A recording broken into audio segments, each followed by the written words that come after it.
তাহনিকের এই আমলটা আমাদের সমাজে অনেকে জানেনও না। এই মাহফিলে অনেকে আছে হয়তো জীবনে প্রথম শুনছেন। তাহনিক কাকে বলে?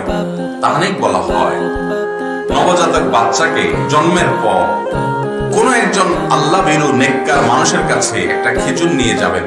তিনি খেজুরটা একটু চাবিয়ে, এটা যখন একটু ভিজা ভিজা হবে, যে আর্দ্রতা হবে, ওই বাচ্চার ঠোঁটে একটু ধরবেন, হালকা একটু লাগাবেন, তার জিহ্বায় ঠোঁটে হালকা শুধুমাত্র স্পর্শ করবেন, যে শুধু স্বাদটা সে পাবে। ব্যাস, এটাকে বলা হয় তাহনিক। বিসমিল্লাহ বলে কোন একজন আল্লাহ ভীরু মানুষ এটা চাবিয়ে তার মুখে ধরবেন। এটার প্রভাব বাচ্চার জীবনে পড়ে ইতিবাচক ভাবে এবং বাচ্চা নেককার, দিনদার, পরহেজগার, মুত্তাকি হতে সহায়ক হয়। এই তাহনিকের আমলটা আমরা অনেকে জানি না।